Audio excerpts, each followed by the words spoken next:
What's going on, people? We are Tottenham TV here, back here for episode 3 of our unpopular opinion series. Just about got there, yeah, right. Just about got there. Unpopular opinion series for the international break. Let's get straight into it. And this one is from Triniboy1. Moura. Moura needs to be replaced as he's too inconsistent. One great game in 10 is not good enough. John, look away now. Exactly. John would not be happy with this. All the Moura sexuals look away now. I think there's some truth to it, but I don't think he needs to be replaced. I don't think it's 1 in 10. I think it's more like one great game in 3 or 4. Probably, I would say, but I don't think it's 1 in 10. But first of all, right now he's the best we got, and second of all, when he's really good, he's very, very strong. And even when he's not so good, he can still be a bit effective. He just doesn't really contribute too much in the final third. Look, he's a good player. I like Lucas Moura a lot. I do think he provides lots to the team when he's in there.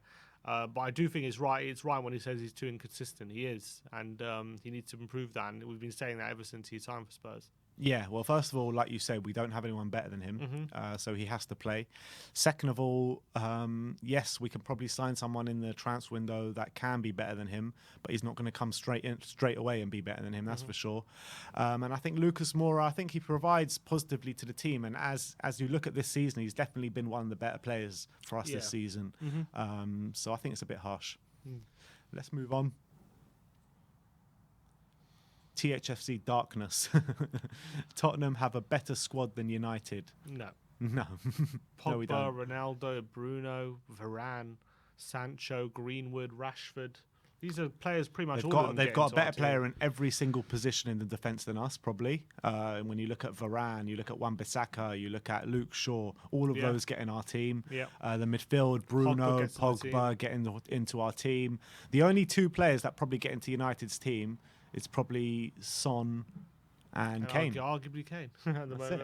I would say probably, because Sancho gets probably on the right ahead of our right winger. So, and then when you look at depth, like they got much better depth. Moura's been better than Sancho this season so far. I know, but Sancho's better. I really believe that. And in terms of squad depth, Donny van den Beek, £50 million player, and I think he's class. If he gets the opportunity, Cavani sub striker. Cristiano, obviously Ronaldo there. One of Greenwood, Rashford, or Sancho is always going to be on the bench. Like they got Matic and Fred and McTominay. McTominay, I think, is a fine player. I like McTominay as well. Sub centre backs are Bailey and Lindelof. Like probably better than what we have as sub centre backs, or arguably. So probably better than what we have as starting. Yeah, I know. Backs. So to say we have a better squad name is laughable, really. Yeah, it is. I completely agree. Delusion of the highest degree. Come on, let's move on. Who's this from? Ends in one. Ends in one, like that name. Spurs hold on to players, waiting for them to develop far too long. We should give a player 12 to 18 months to deliver and then move them on if they still have value. If we did that, Bale would have been out before he even had the chance. Yeah. Bale. Sonny, potentially. Sonny could have been out for 12 months. Modric as well, maybe. Modric might have been out if we did that. So it's all about what you have to. It's all about what you see on the training ground if you really believe in them. Sometimes it doesn't always translate on the pitch immediately, but you'll get there. And I think we're seeing that happen to a lot of players. So I do think a few players maybe we hold on to them too long, but I don't think it's always the same for every player. Yeah, I think you have to go on it by a case-by-case basis, and sometimes we've had really good players that we should be holding on to and they just never make it, like players like Adel Taarabt and people like that, you know what I mean, that show all this kind of ability but never make it. So it's hard to know. It really is hard to know, because like we say on the players like Heung-min Son, Gareth Bale, Luka Modric, imagine if Kane, you could argue, if 12 months we could have got rid of him before he even got his chance at Tottenham. You could argue that. Yeah. All right. Sometimes patience is the key. Sometimes. Let's move on. Michael THFC03 saying, if we are being honest, the Lo Celso money would have been better spent on Carlos Vinicius. No, I wouldn't want to spend 45 million on Vinicius. As much as I do think he was good, he did for the job, good job for what he was. I don't think I would have spent Lo Celso money on him. I don't think so, because I just don't think Vinicius was ever going to be good enough for Tottenham, whereas Lo Celso could be. there are levels between their abilities. Yeah. Their footballing abilities are absolute levels. I think Lo Celso has got the ability to be a top player for us. I genuinely believe that. Carlos Vinicius, he does a job, but he doesn't have the ability or the potential ability to be a top player for us, let's be honest. Yeah. So I think that when we're looking at bringing in a backup striker, I think he would have been a fine option. Would have been a We could have done with him this season. Either. Yeah, That's we true, could have. Of course, we could have done with him, but for 45 million, No. I wouldn't spend more than 15 million on him, literally. Pretty much. So I wouldn't have spent all the Celso money on Vinicius. No way. No way. All right, what's next?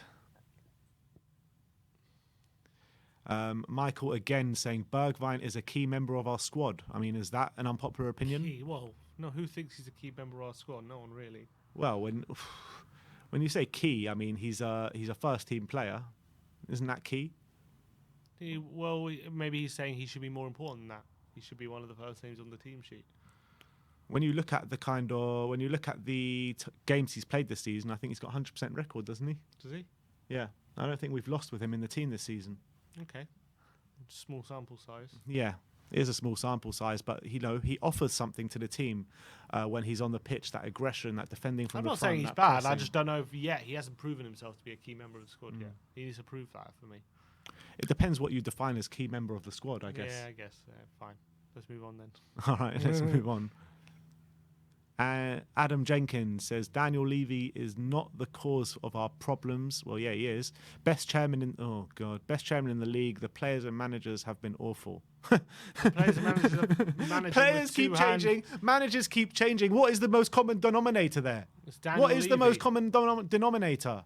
Of course, he's the cause for all our problems. He's the root of all the We problems. can go on a million times, but every time a manager has something, he just breaks it down, Levy, every single time. Yeah. Every time, and he never allows a manager to progress and move forward. And they all have to do it themselves, pretty much. And whenever things start to change a little and they need some help, Levy closes the wallet, pretty much. He relies on managers to work miracles. That's what he does. Harry Redknapp worked miracles. Pochettino worked miracles. And no other manager that have come in have been able to work miracles. And that's the fact of the matter. So the problems lie solely on Daniel Levy, in my opinion. Let's move on. Krishna Devakar saying Lo Celso shouldn't be chosen over Ndombele. Should be chosen over Ndombele in the number 10 role because he has better vision and better ball passing capabilities than Tanguy.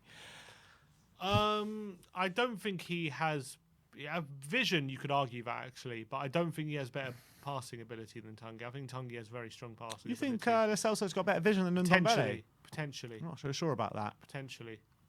I think different games call for different players, and the difference why Ndombele doesn't do well for us is, for me, solely on a mentality issue. And yes, Lo Celso's got better mentality than Ndombele. Lo Celso always kind of puts on his shift. Even if he's not playing well, he's putting in a shift. And I think that's the difference between the two. Yeah, I think our team would be more solid with Lo Celso in there instead of Ndombele. But obviously, you might lose a bit of creativity. But Lo Celso is creative in his own right. Maybe not to Ndombele's level, but he's still creative. So I would like to see Lo Celso given a run, but also if we can get Ndombele right, he's definitely better than Lo Celso in that final third, I think.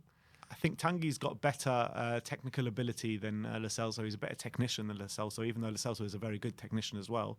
I think Ndombele does beat him on that, but where Lo Celso beats him is in there. Yeah. Is in there, is in the mentality. And unfortunately for Tanguy, that's the best thing that matters, really. The most important thing for a footballer. So if you don't have that mentality, you're not going to be a very good footballer at the end of the day. Let's move on. From Telgu Sport Ada saying people are overhyping Skipp right now, and I'm worried that he will turn out into Winks in a few years. Look, that's always a possibility, but at the moment, Skipp is doing a great job for the team. He's been really, really strong. I believe he looks like a more mature version of Harry Winks. He's positionally a lot more disciplined. He's definitely a lot harder in the tackle than Winks ever was, even in his pomp. Yeah. Winks used to have a bit of fight about him, but he never. His pomp when he was 20. Yeah, no, I'm saying when he was great, saying, but he never had the aggression and the fight that Skipp has. I don't think on the discipline. Winks was always very good at setting the tone and keeping play moving forward and stuff like that. Yeah. but he would never had the tackle that Skipp has. So I think they're slightly different players in that sort of view. And if Skipp can kind of get a bit better at passing, I don't think there's any reason. Which I think he's already good at passing, but if he can even get to another level, he's definitely not going to turn into Winks. And I think he has a better mentality than Winks as well. Yeah, I completely agree. I mean, I don't think people are overhyping him, and I think it proved in the North London derby when he came on at half-time, best player on the pitch against Wolves. I thought he was the best player on the pitch, and even the last game as well against Aston Villa, he was absolutely brilliant. So yeah, we never see Winks ever done that. He dominates a game, and he never really dominate a game, but he controls midfield in a different way to Skipp does. Skipp can really be aggressive in that centre, which Winks isn't, and he never has been. Yeah, completely agree. And that brings us to the close of episode 3 of our Unpopular Opinions. Thank you everyone for watching today. Let me know in the comment section below if you have any thoughts regarding any of our Unpopular Opinions today. Like, subscribe and comment. And as always, come on you Spurs.